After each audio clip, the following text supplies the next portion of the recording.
Hello दोस्तों, आज अपन पढ़ेंगे चक्रवृद्धि ब्याज। कल अपन ने पढ़ा था साधारण ब्याज, आज अपन पढ़ेंगे चक्रवृद्धि ब्याज। तो चक्रवृद्धि ब्याज याद करने से पहले अपन को ये एक सारणी बनाई है, इस सारणी को याद करना ज़रूरी है। तो इस सारणी के अंदर ये क्या है कि समय दिया हुआ है और दर दी हुई है। यदि 4% वार्षिक दर हो और 1 वर्ष का समय हो तो जो अपन को मूलधन दिया हुआ है उससे 26/25 से उनको गुना करेंगे। इस प्रकार ये सारणी है, आगे मैं आपको समझाऊंगा तब आपको समझ में आ जाएगा। चक्रवृद्धि ब्याज ज्ञात करने का सूत्र है मूलधन प्लस 1 दर बटा 100 स्क्वायर समय, यानी 100 प्लस दर बटा 100 घात में समय। तो अपने पास में एक क्वेश्चन है कि नरेश ने 25,000 रुपये 3 वर्ष के लिए 10% प्रति वर्ष चक्रवृद्धि ब्याज की निवेश किए। 3 वर्ष के बाद राशि क्या होगी? तो अपन ये सूत्र लगाएंगे। सूत्र है मूलधन, तो यहाँ ये मूलधन है, तो यहाँ मूलधन कितना है 25,000। तो यहाँ लिखेंगे ये 25,000। अब यहाँ कोष्ठक लगाएंगे।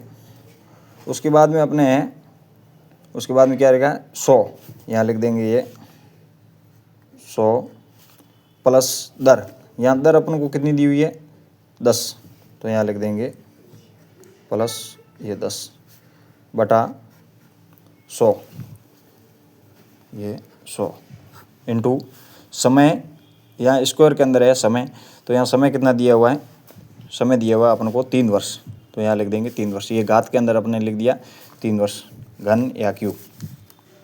अब इसको अपन आगे सॉल्व करेंगे। तो 25,000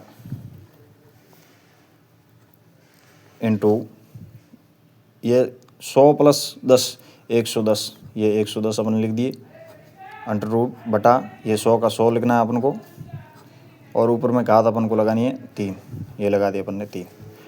अब अपन इसको आगे सॉल्व करेंगे। तो 110 बटा 100 इंटू 110 बटा 100 इंटू 110 बटा 100, अपन को ये घात 3 है, इसका मतलब इसको 3 बार लिखना है। इसी संख्या को अपन को 3 बार लिखना है, तो अपने लिख दिया। अब इसको अपन काट देते हैं, कितने शून्य, 1 2 3, 3 शून्य, यहाँ भी 3 शून्य कट गए।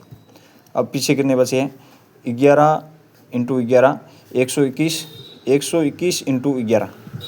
अब अपन लिखते हैं 11 इंटू 11 इंटू 11 बटा शेष में कितने बचे हैं 100 प्लस 10, ये 100 इंटू 10 यानी 1000 बचे शेष में, ये अपन लिख दिया 1000। अब यहाँ लिख देंगे अपन ये सेम के सेम 25,000।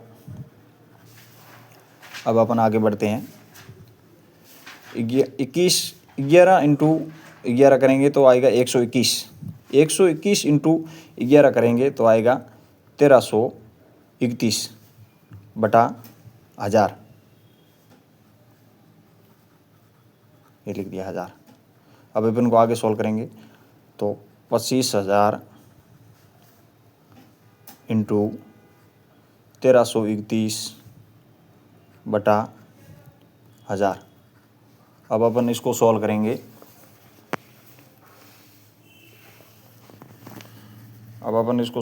तो 3 जीरो से ये 3 जीरो कट हो गए हैं।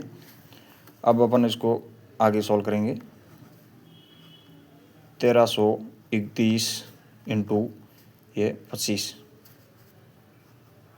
तो बराबर अपना आंसर आएगा